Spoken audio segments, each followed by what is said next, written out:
Hello everyone and welcome to a new episode of the Bobbles and Berries podcast. My name is Ode and I'm coming to you from Edinburgh in Scotland. And this is my crafty podcast where I share about all the crafts that I do, I guess. Mostly knitting, sewing and embroidery. Mostly knitting and embroidery today.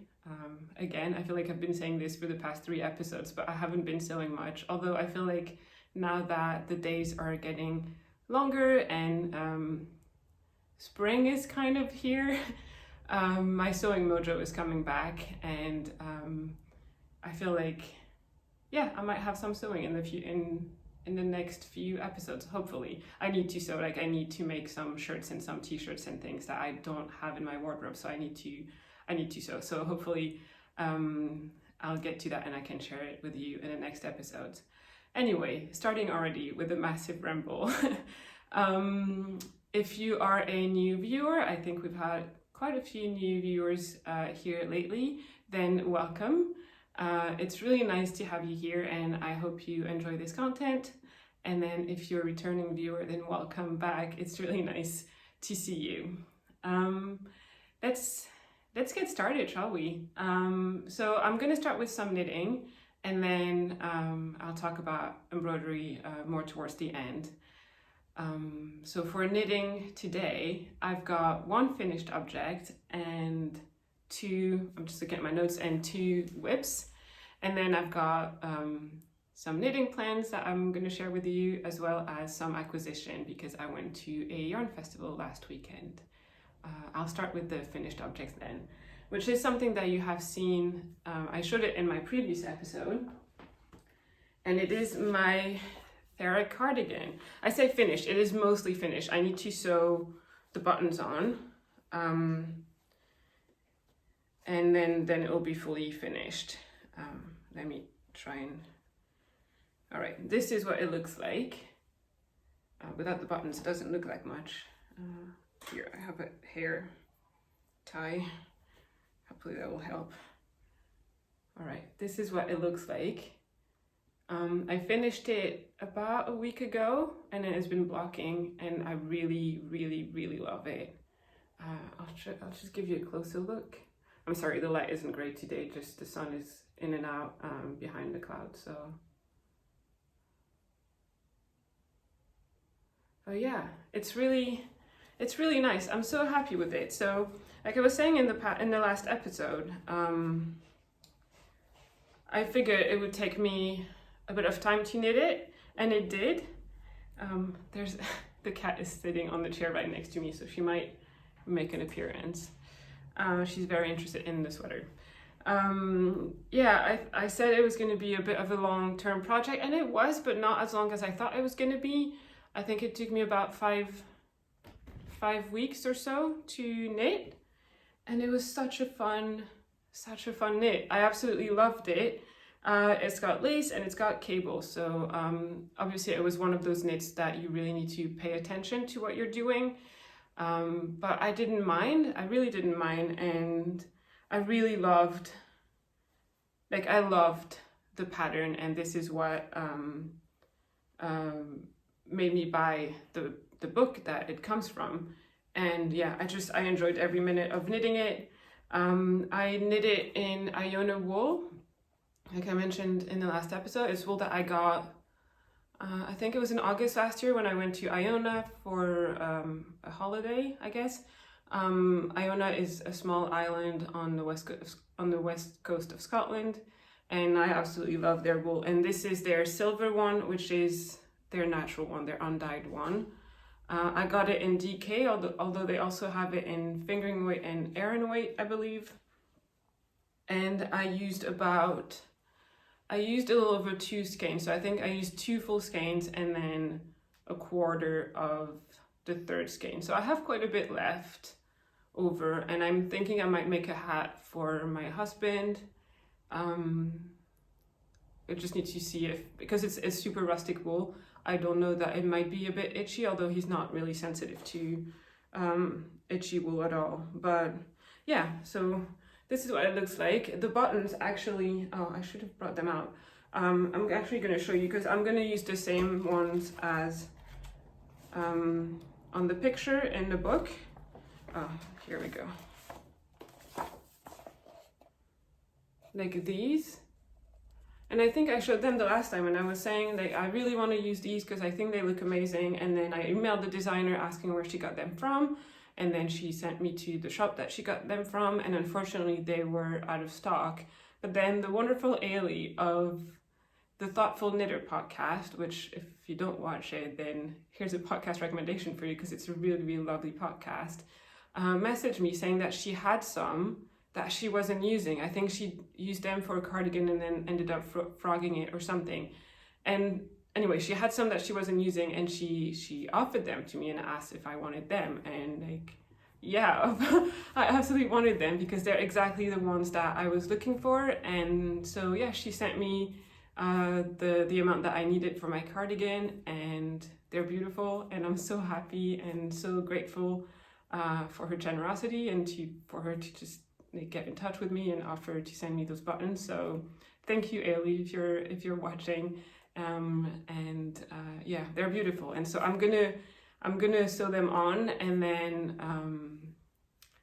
yeah, hopefully I can wear it and show it to you worn next time. The other reason why I'm not wearing it right now is because I don't have anything to wear underneath, which is why I was saying earlier I need to sew something. And so I actually have a pattern for a shirt, like a button shirt, a regular shirt, and that I need to sew. I actually have it here.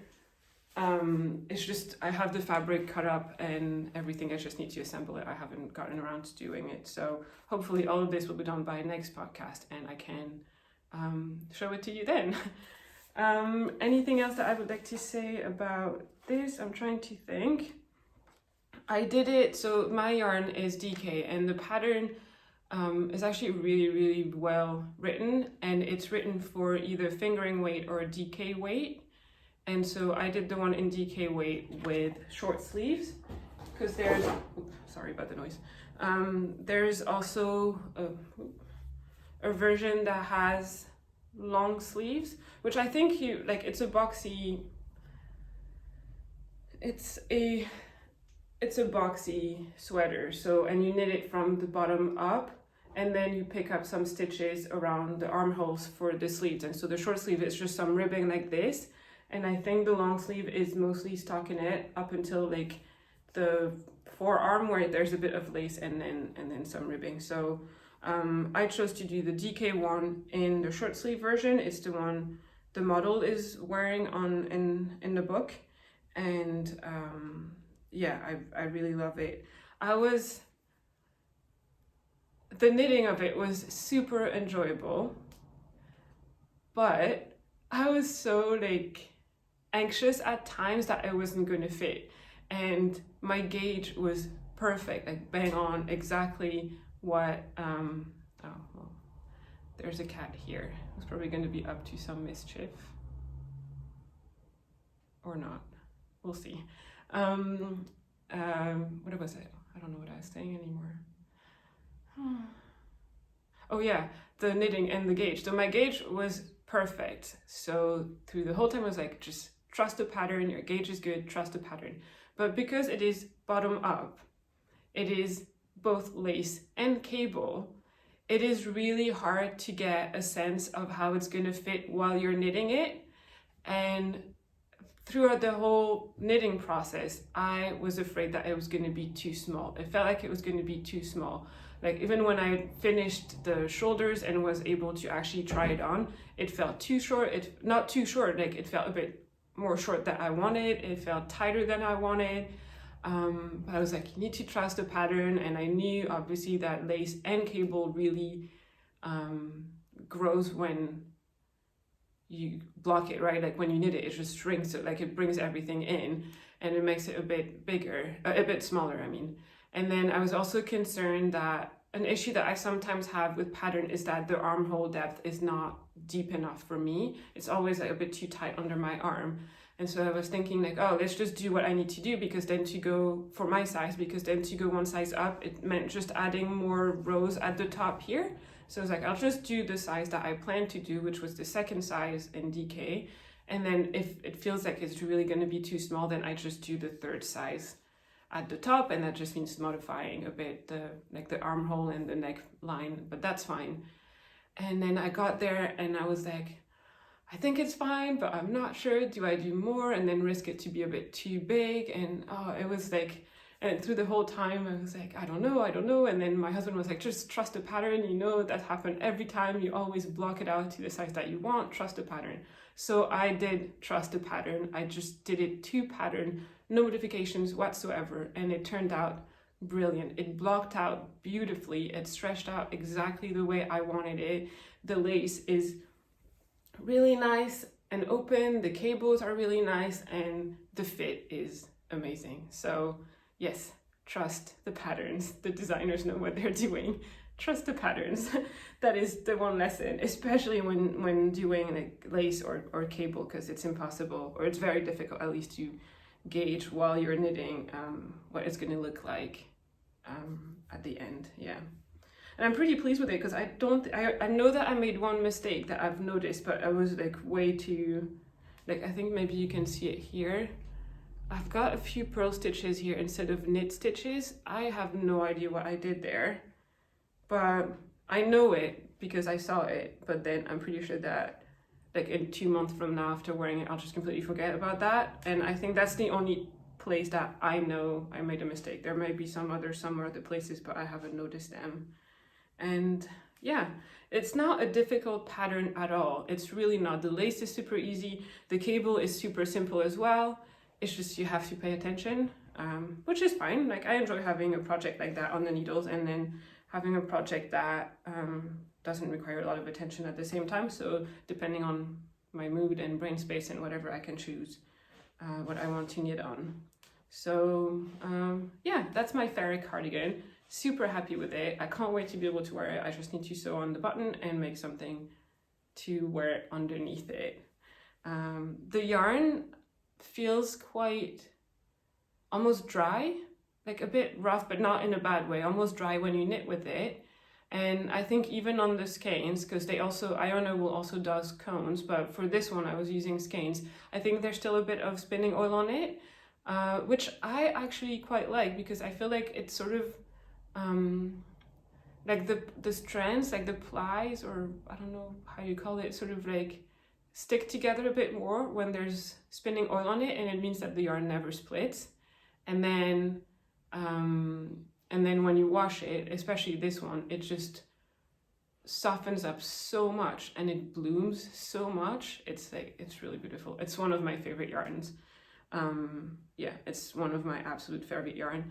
I have, like I said, I have a little bit of a skein left, and then I also have a full cone, a 500 gram cone of gray yarn, the same yarn in DK weight, that I'm saving up to make a jumper, like a long sleeve and everything, jumper with it. So yeah, that's my Fairag cardigan.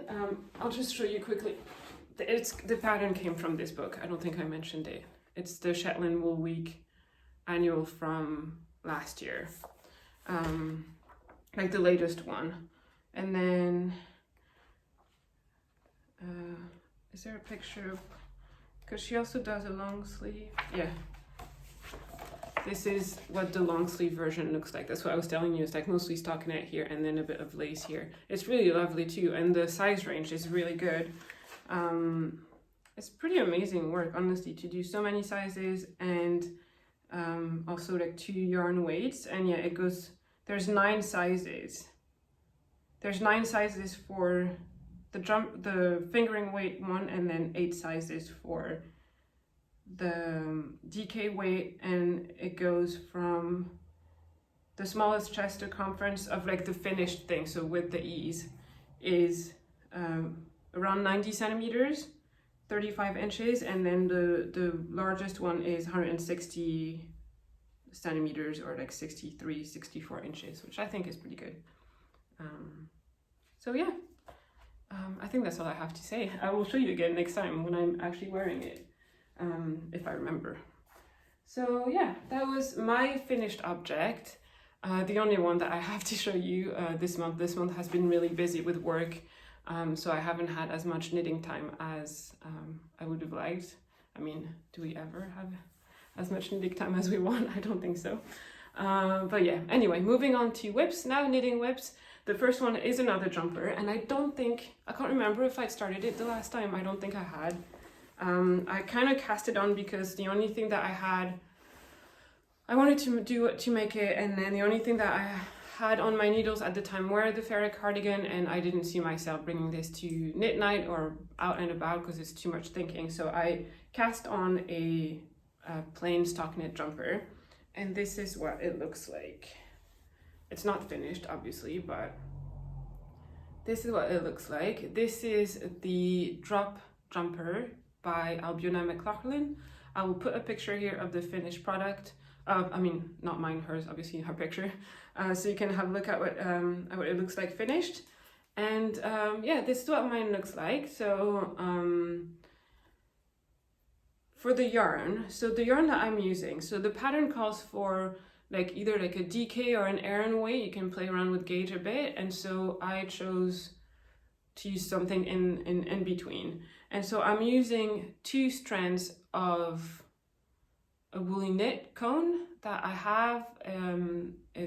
Their cones are fingering weight, so I'm holding it double in the shade navy blue. It's their British wool cones that I'm sure you've heard about. Many people are using them. And then I am holding it triple, I guess, because I'm using 3 strands with yarn from Zakami Yarn, and I just realized I don't have the label with me right here. Give me a second. All right, so here it is. So yeah, so the cone is woolly knit cone, fingering weight, 500 gram British wool in the shade navy. And then the lace yarn is Zakami Yarn in the shade Midori. It's 50% baby Sura alpaca, 20% silk, 30% extra fine, the cats. 30% extra fine merino, and then 1200 meters for 100 gram lace weight, non-superwash, and the shade is Midori. I don't know if I said it already. It's a very lovely light blue. Let me get it out. Starting to get a bit tangled, but it's this very nice light blue. And so holding all 3 strands together, it gives me that sort of marled effect, which I really like.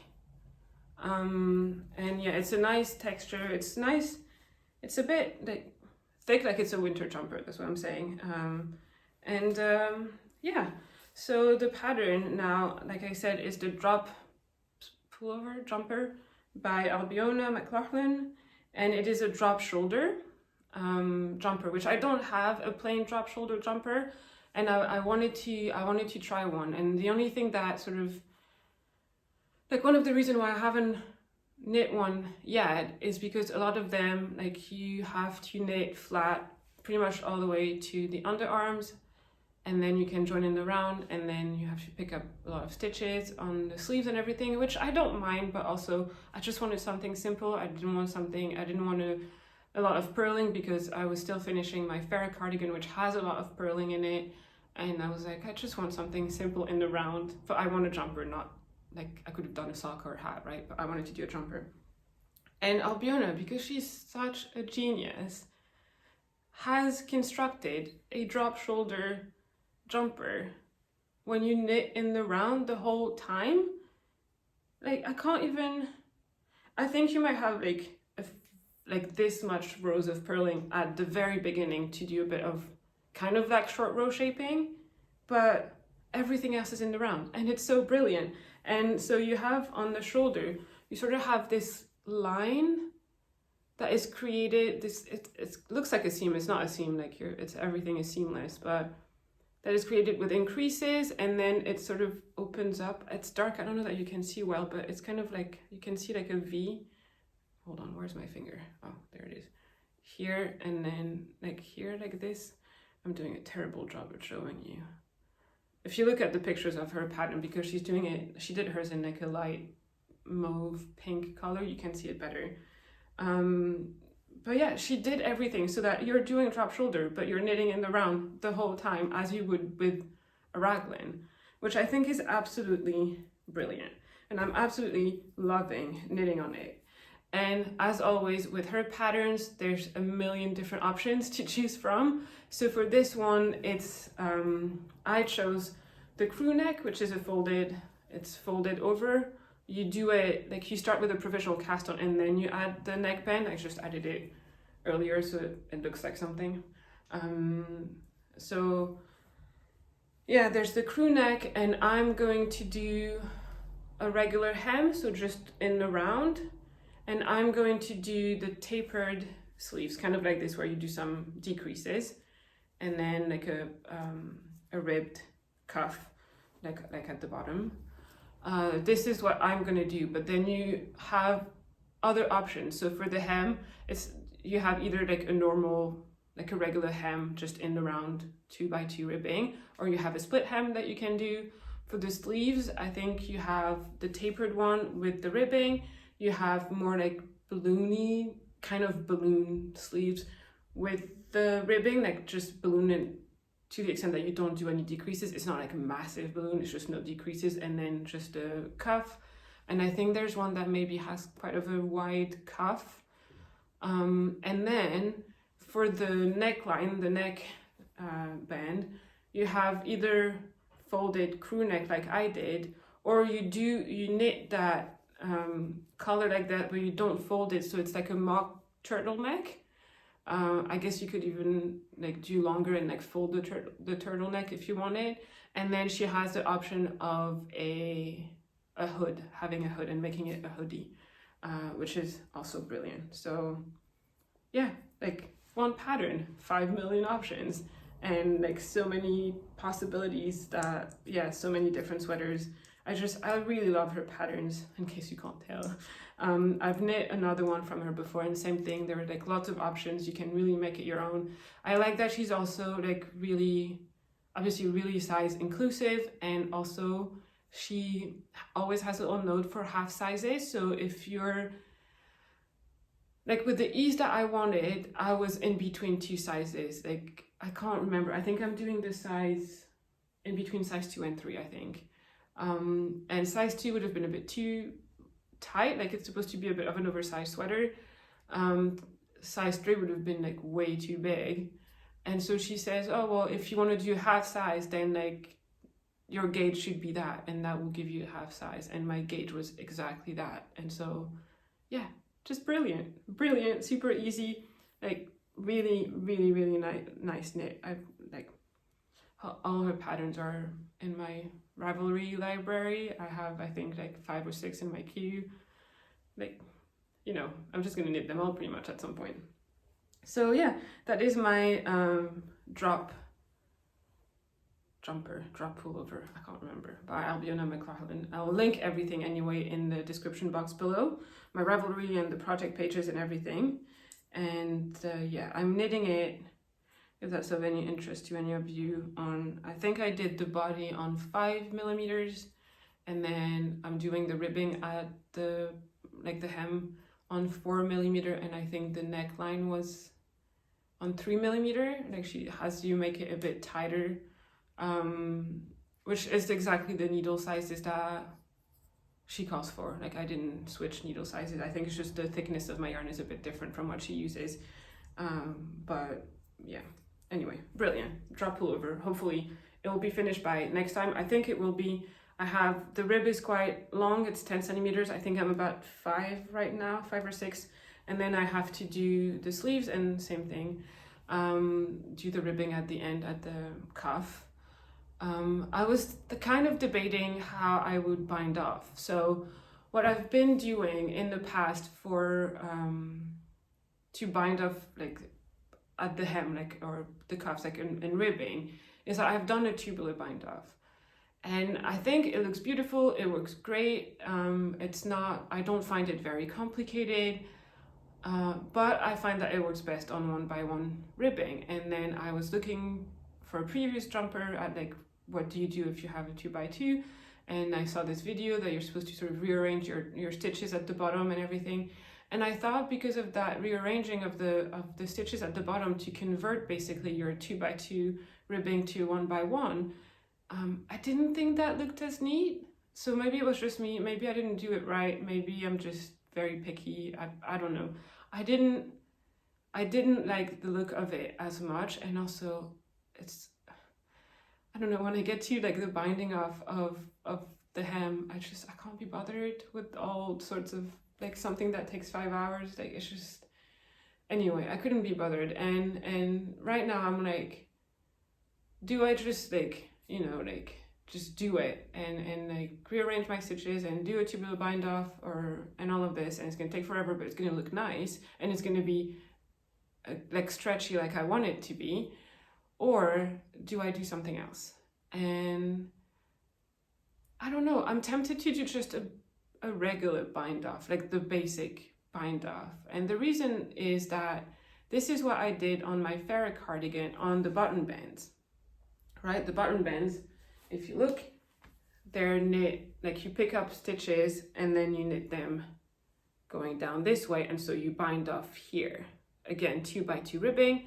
And on this one specifically, I didn't want to do a stretchy, like a super stretchy bind off, because I didn't want it to flare. But I wanted to have like some structure that it would hold flat and look nice.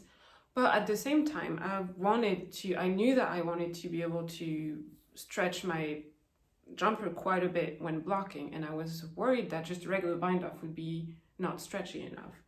And so I still did it, and I just used, I bound off really loosely and used one needle up. So I used the needle size that I use for the body and not the one that I use for ribbing. And it worked really well. It stretched out exactly how I wanted. So now I'm considering that for this one, I might just do the same. I might just do that, like bind off loosely and go up a needle size. So now I'm on 4, is it 4? Yeah, on 4 for the ribbing. But if I go back to 5 like I used for the body and then bind off loosely, I think it will stretch just fine. I hope so. I just want this jumper to be like an easy knit and mindless knit, and like all the way to the end. I don't want to have to think about like a fancy bind off, so I might just do that. What do you think? I think I might just do that. Or do you know other like stretchy bind off for 2x2 rib?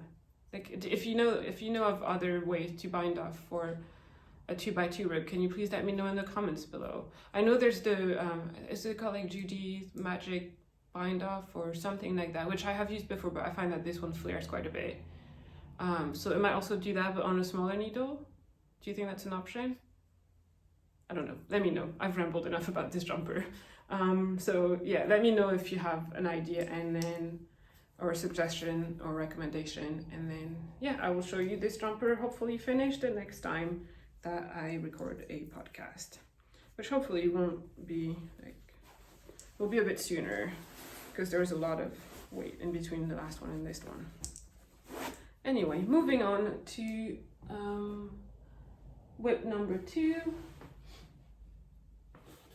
And whip number 2 is a pair of socks, or 2 pairs of socks actually. It was a bit of an emergency cast on because like I said, last weekend I went to a yarn festival, and so I took the train. It's an hour train there, an hour back, and I didn't have anything portable with me. I had just had, the only mindless thing that I had on was that massive jumper, which is now like quite big and I can't really just carry it around.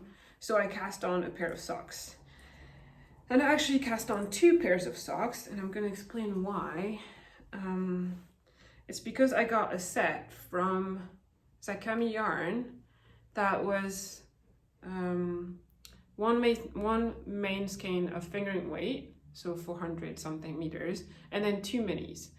And I have in the past, I've bought a sock set with a 50-gram main skein and 1 mini, and that was enough to do a pair of socks. I even have a little bit left over at the end, so I figured if I have 100-gram and 2 minis, I can make 2 pairs of socks. So this is what I'm going to do, but I'm doing them all at the same time, so I make sure that I don't run out of yarn. And so this is what the yarn looks like. All right, so this is the main skein. It's sort of like a neutral, natural, like beige color, and then it's got like speckles of all the colors. It's by the Cam yarn, like I said. It's one of their new sock bases. It is superwash merino and silk instead of nylon, so it's one of their nylon-free sock bases. It's called Popcorn Unicorn, which is such a good name for that. So that's the main skein.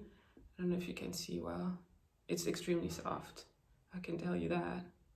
And then the mini, I have, oh, there you go. That way you can see what it looks like knitted up. So that's the first sock, it's just a leg right now. And so that's one of the mini, which is sort of like a gold, like a pale gold color.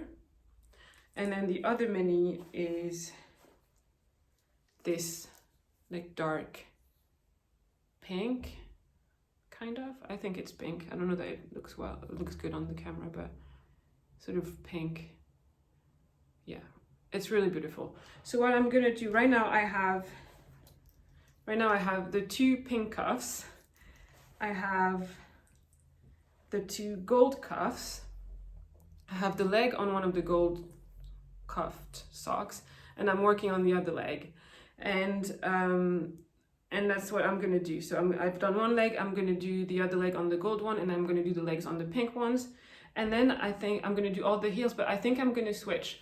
So my idea is that one of the pair of socks will have gold cuffs and toes and a pink heel, and then the other pair of socks would have a gold heel and then a pink cuff and toe, which I think will be really fun because I like both minis, and so I would like all the socks to have a bit of both.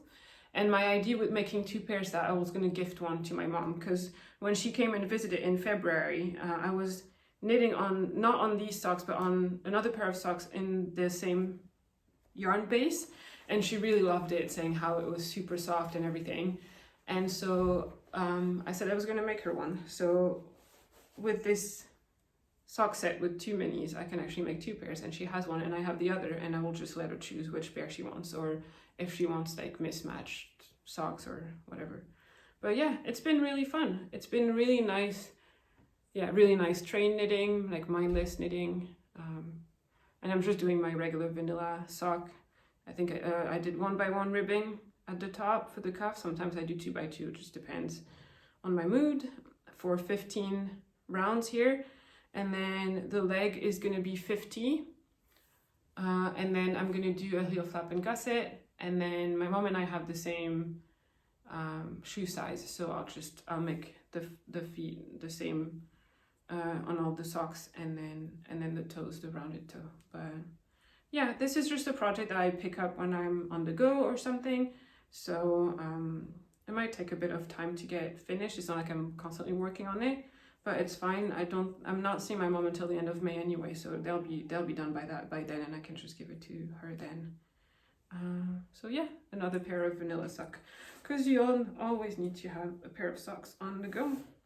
And I am keeping them in one of my project bags, the ones that I make, which I'm sure you've seen before.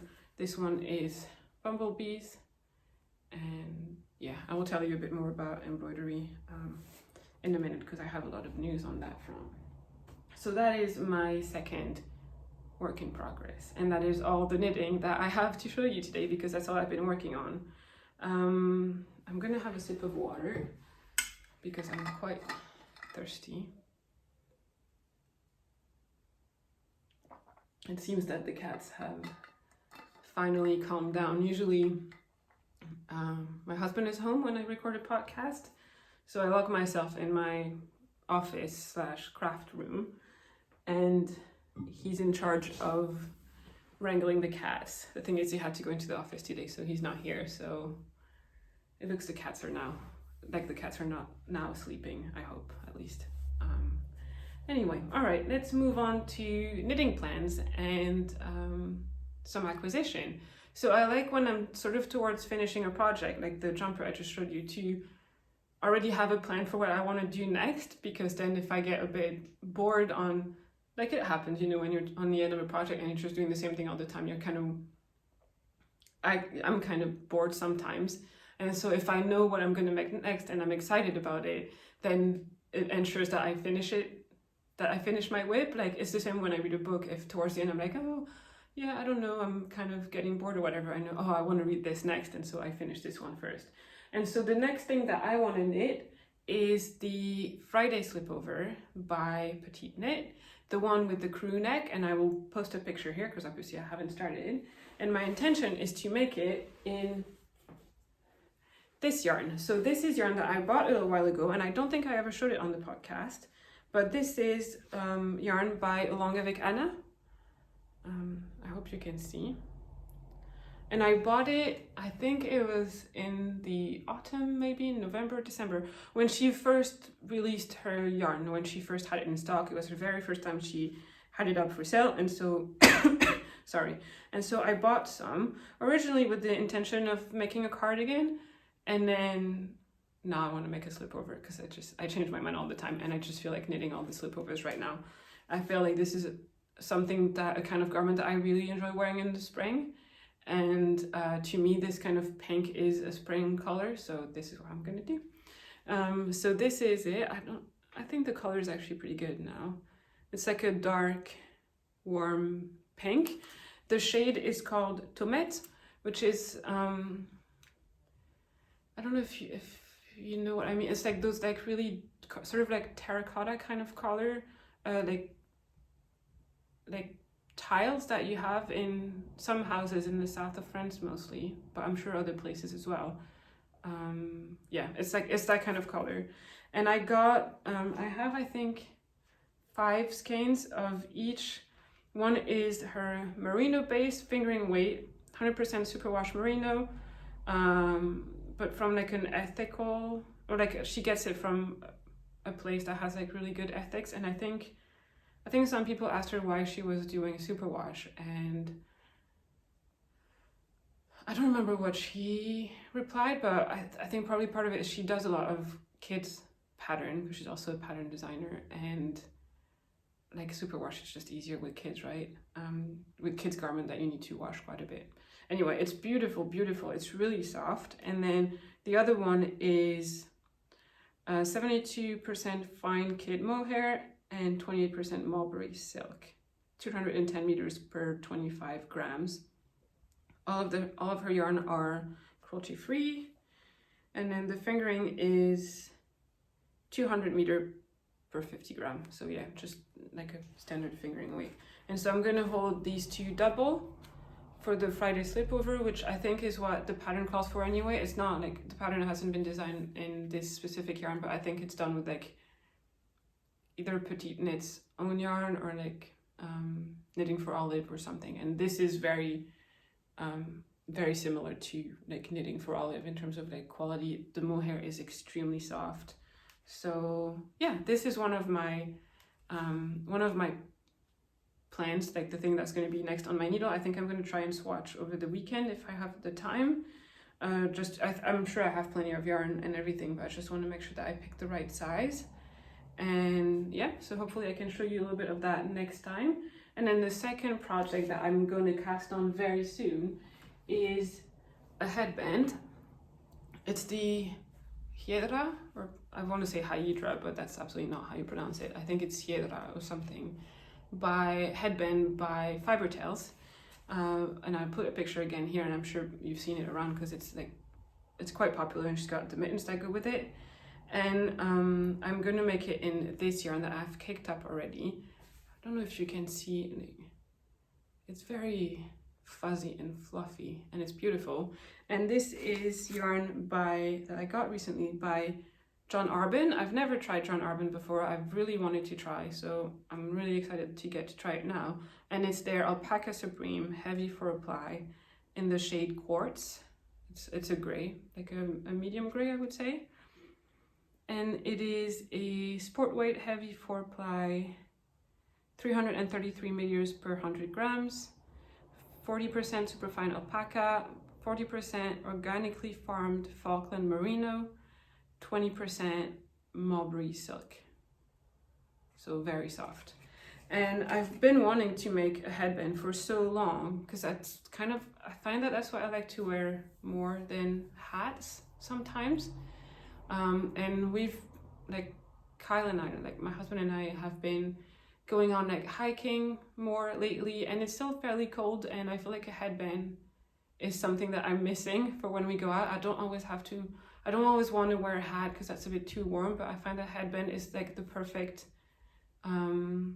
thing for me to keep my ears warm but not to feel too warm. And so yeah, so I'm gonna knit myself one, because I don't want to buy one, obviously, because I can make one, and I feel like grace goes with everything. So there we go.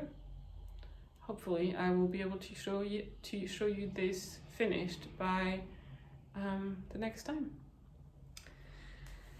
And then to continue with acquisitions, so like I said before, I went to a yarn festival last weekend, and so obviously I bought yarn. Do I need yarn? No, I don't. Did I buy it anyway? Absolutely. And this is what I got, and I'm gonna say I was good. I didn't buy a lot of things. And so the yarn festival was at Perth, and it was called the British Wool Showcase. It's the first time that they do that kind of festival. They have there's like a big festival every year in September, I think, with all sorts of yarn dyers, yarn producers, bag makers, stitch marker makers, everyone. But this one last weekend was focused on British wools, Scottish wools, like makers. So not dyers, but like producers, basically, like people, like sheep farmers, who produce their own wool and their own yarn, and some of it was dyed because they were dyeing it themselves, but it was not like, yeah, it was more about wool producers, which I absolutely love. It was wonderful to see. It was about maybe 10 to 15 vendors, so it was quite small, which was really nice too, because you had like plenty of time to really look at everything, chat with the people, hear like about them and their work and what they do. There were also some presentation from like sheep farmers, like explaining their work and things like that. So the way it works is that it was just over the afternoon, and then you had to pick a slot. So it was either from noon to 3 or from 3 to 6. And so I picked the one from 12 to 3 with some friends. We went, and then at 2:30 we'd gotten tickets for one of the presentation of a woman who lives south of Edinburgh and has sheep and like produces her own yarn, and she was talking all about her work, and it was absolutely fascinating. It was so interesting to hear the whole process from caring for the sheep and then like shearing them and getting the yarn spun, and she dyed some of it herself, and she sells a lot of undyed as well, and how she gets her undyed yarn, because she doesn't just have like white and black or white and gray. She has like several shades of grays and then white and then brown, and how she does that just because they're not dyed, so how she makes sure that the yarn is just one color. It was absolutely fascinating, and I got some of her yarn, so I will show you, and that way you can see the label and the name, because I don't know how to pronounce it. I think it's called Lammermuir or something like that. This is the name. And I will put a link down below to her website and her Instagram, because I think she shares quite a bbit of her work there, and it's, if you're interested, it's really, really nice. And so I got 2 minis from her, and so it's Shetland sheep that she has, so Shetland wool, and then I got it in DK weight. She also had fingering in lace and Aran, I think, and I got some that she dyes herself. So I got this kind of rusty color and then this green color. And I bought that because I have 2 skeins of a like neutral light beige kind of color, 2 full skeins, and so I'm thinking of doing a shawl and then having like maybe the border of the shawl in those colors. I think it would look very nice for the fall probably. So yeah, so this is what I got. And then, so I knew that Iona wool would be there. I don't think the people were there, but they had yarn there. They'd sent yarn over, and they had a stall or booth. And like I said before, I absolutely love Iona wool. I knit my Fairag in it. I have another cone that I want to use, and so I told my friend, I was like, do not let me buy any more Iona wool. I have enough. I would rather try other things. I have enough. I love it so much, but I have enough. And obviously, because they are the good friends that they are, they did not stop me from buying yarn. So I bought another cone of Iona wool. And this is what it looks like. So it's one of their dyed ones. And it's in this super bright red. And it's so bright. And I don't usually knit that bright, like those bright colors like this. But I fell in love with it, and so I got it, you know. And so this is their same yarn in Aran weight, 160 meter per 100 grams, and I have there's 500 grams on one cone, and the shade is called Postbox, which is it's exactly what it is. In the UK, the Postboxes are this color. I know back in France they're in yellow. I think in the US they're blue. I think it's kind of fun that all the post systems have different colors in different countries. I kind of like that. I think it's kind of fun. Let me know in the comments below like what color they are in your country. I think that'd be really fun to know. But yeah, this is the yarn that I got, and I think I'm just gonna make a basic jumper with it. Like, so maybe this is my no frills. Maybe another no frills, or maybe something different, but just like a plain stockinette jumper. I think it will look really good. There's something that just went red on my phone, and I don't know if it's because it's gonna stop recording or not. We'll see. So yeah, that's my second acquisition from the Perth British Wool Showcase Yarn Festival, and that is the last of the acquisitions for today. So yeah, I hope you enjoyed that. That was all my knitting. I'm gonna move on to embroidery a little bit. If you're interested. If you're not, that's absolutely fine. And thank you so much for watching up until now, and I will see you next time. But if you're interested in embroidery, then stick around. So when it comes to embroidery, so if you don't know, if you're new here, so I embroider quite a bit, and I started by embroidering project bags that I sell in my Etsy shop, which is like the bags that I showed you earlier. And then I think towards the end of February, early March, something like that, I decided to start designing embroidery patterns so that people could get the patterns and embroider it themselves. And so I have PDF patterns in my shop, and I also have embroidery kits where you get all the supplies and everything you need. And so what I did this month, my goal was to turn all the designs that I usually have on my project bags into patterns so that people could purchase them and embroider them themselves if they want to. And so this is what I did, and I'm just going to grab it here.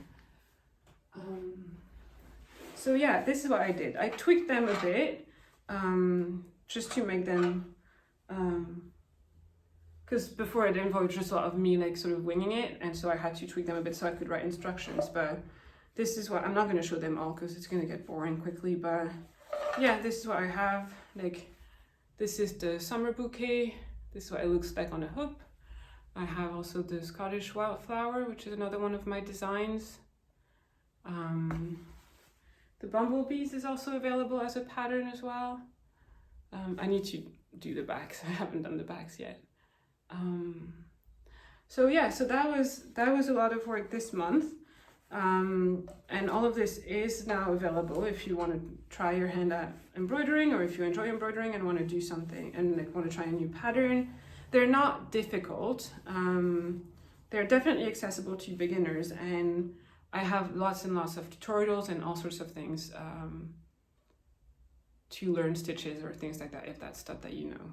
So that was one thing that happened on the embroidery front, is that I updated all of my designs that I usually have on bags and turned them into patterns, or like most of them. I think there's a couple that I still need to do, but I will do them later on. What I also did is I started a new little pattern collection, which I'm really, really excited about.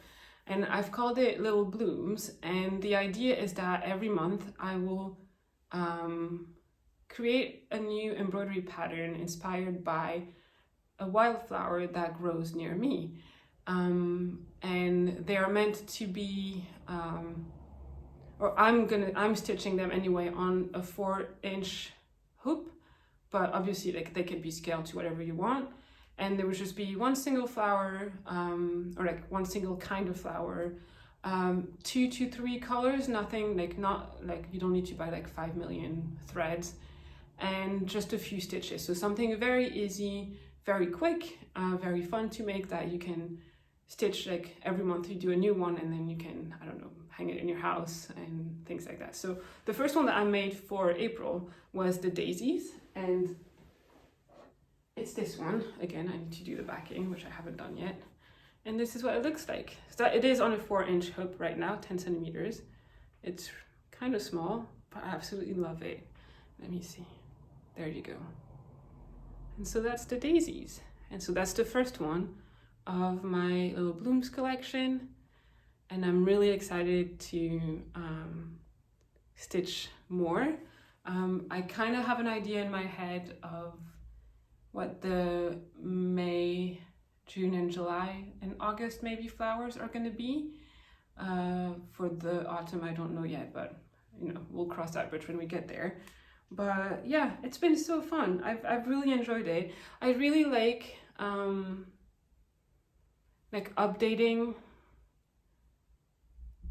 I guess, my home decor. It sounds a bit posh, but like just switching things around at home with the seasons and with the month. And so I don't know, I feel like if I hang this and then like I just make another one the next month and I just switch them over, it's just like, I don't know, it's fun, it's nice. It's like sort of bringing a bit of nature in the home and like being more aware of the seasons and things like that. So yeah, this is what I've been doing this month. So starting this new collection.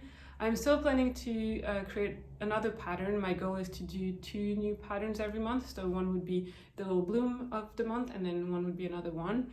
I have a vague idea of what I'm gonna do like in the coming weeks, but it's not very clear yet. So I'll let you know when it makes more sense in my brain. But yeah, so that's the second exciting thing that has been happening on the embroidery front. And then, and shop front actually, because yeah, I sell my patterns online. And then a third thing that happened on the embroidery / shop front is that I started a Patreon. I just started it like a couple of days ago, so it's very, very new. But yeah, I started a small Patreon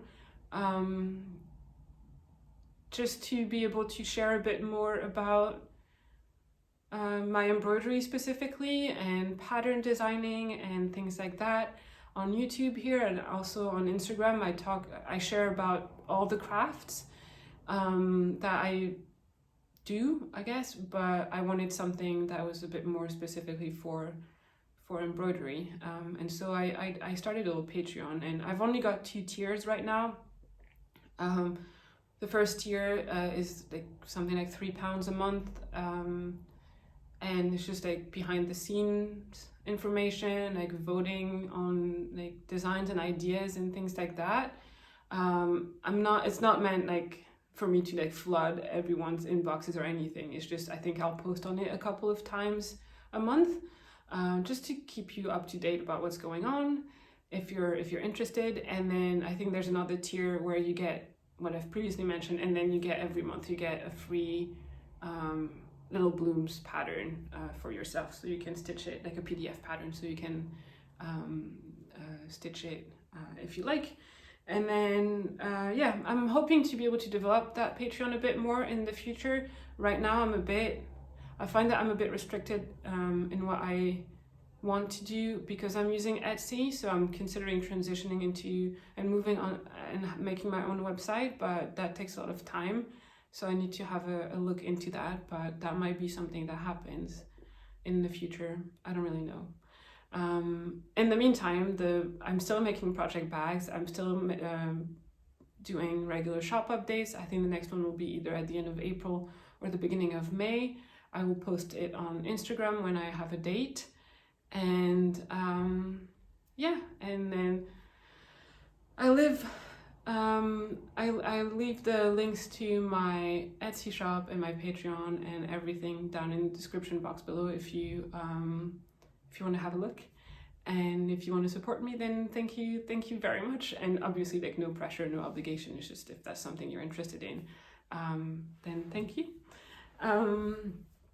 What else? I think that's kind of it. I don't really want this podcast to be too long. I'm trying to keep it to around an hour, just because, I don't know, it's kind of the length of podcast that I like to watch, and it's also what is more manageable for me to edit and all of this. But yeah, I think that's it. I don't want to do the usual end of podcast ramble where I don't know what to say, so I'm gonna leave you guys here. As I mentioned before, if you have any recommendations for a good, stretchy, easy 2x2 bind off, then please let me know. And also, please let me know what colors the post boxes are in your country. I don't know, I'm such a geek for those kind of things. I think it's really fun to know. Like I said, like in the UK it's red, in France it's yellow. I remember when I was living in the US it was blue. I lived in Ireland for a little bit, in Dublin for a few months, and I can't remember what color they were. And I want to say green, but that's just so cliche that everything in Ireland is green, and it's not the case. I'm thinking maybe grey?